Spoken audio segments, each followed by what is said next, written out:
Hari ini renungannya berjudul Bagai Kacang Lupa Kulit. Semua orang di desa Batang Arau tuh mengenal siapa Malin Kundang. Dia seorang pemuda yang berperilaku buruk dan ada tanda lahir di dahinya. Suatu hari Malin Kundang mendapat tawaran untuk merantau ke negeri yang jauh. Setelah bertahun-tahun merantau, dia berhasil. Dia menjadi seorang saudagar kaya dan memiliki kapal yang besar dan bagus. Sebagai saudagar kaya, kapalnya berlayar dan berlabuh di desa asalnya. Semua orang kagum melihat kapalnya besar dan bagus. Ada yang mengenali Malin Kundang dan mengatakan, "Bukankah itu Malin Kundang? Coba lihat tanda lahir di dahinya." "Oh iya, itu Malin Kundang." Lalu mereka cepat-cepat memberitahukan kepada ibunya yang sudah tua renta dan memapah dia ke dermaga. Dari jauh ibunya melihat, "Iya, itu anakku Malin Kundang." Malin Kundang segera mengenal ibunya, tapi dia pura-pura tidak kenal. Dia malu kalau awak kapal mengetahui kalau saja dia itu anak dari desa miskin itu. Lalu dia memberi perintah, "Suruh nenek-nenek itu jauh dari kapal kita. Tidak ada yang boleh dekat dengan kapal kita." Ibu Malin Kundang berpikir, mungkin dia belum mengenal aku. Lalu besoknya ibunya datang kembali membawa kue kesayangan kesukaan dari Malin Kundang. Tapi tetap Malin Kundang pura-pura tidak mengenal ibunya. Beberapa hari kemudian, kapal hendak berlabuh kembali. Lalu Ibu Malin Kundang pun berlari mendekati kapal sambil berteriak, "Malin Kundang, ini aku ibumu. Malin Kundang, aku ibumu."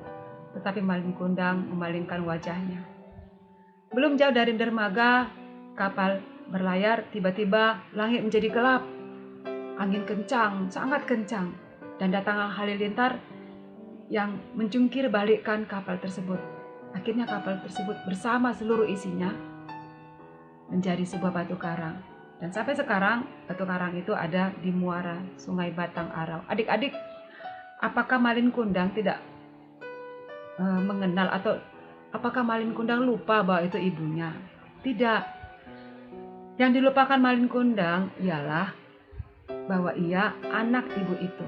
Artinya Malin Kundang membuat jarak dengan masa lampaunya. Malin Kundang tidak mau menerima bahwasanya dia adalah seorang anak dari seorang ibu yang tua renta di desa itu. Malin Kundang hanya mau menerima dirinya yang sekarang sebagai saudara yang kaya. Malin Kundang menganggap masa lampaunya tidak cocok dengan masa kininya.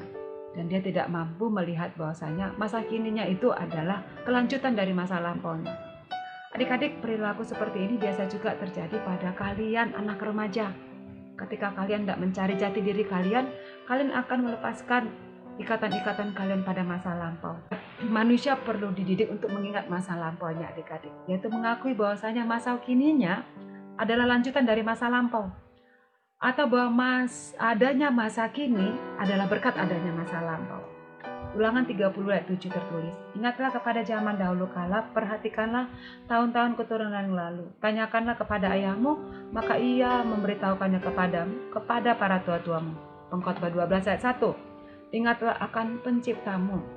Mazmur 103 ayat 2. "Janganlah melupakan segala kebaikannya." Manusia memang perlu ditolong untuk mengingat, adik-adik. Kita berdoa siang dan malam ketika kita memerlukan pertolongan Tuhan. Tetapi ketika sudah mendapatkannya, kita mulai melupakan Tuhan. Ini terjadi pada umat Israel, dan Nabi Hosea memakai konteks ilustrasi seperti seorang ibu yang melahirkan umat. Sungguh menyedihkan kalau umat melupakan Allahnya. Adik-adik, Nabi Hosea mengibaratkan Israel sebagai anak kecil yang dulu diajar berjalan dan digendong oleh Allah. Tetapi kemudian setelah menjadi gagah perkasa, melupakan Allah. Sekarang memang kamu masih anak kecil, adik-adik, tapi nanti ketika engkau dewasa, diharapkan engkau mampu menerima, mengolah, dan belajar dari masa lampaumu. Kacang berasal dari kulit. Tak akan ada kacang kalau tak ada kulit. Pilu rasanya hati kalau kacang melupakan kulit. Mbak Malin Kundang yang lupa bahwasanya dia berasal dari Batang Arau, lahir dari seorang ibu tua yang renta, yang berjalan terbungkuk-bungkuk dan tersiap-siap menghampiri kapalnya. Demikian renungan Kak Masta, kita berdoa. Tuhan Yesus, ajarilah kami untuk menghargai masa lampau kami. Amin. Yesus memberkati. Shalom.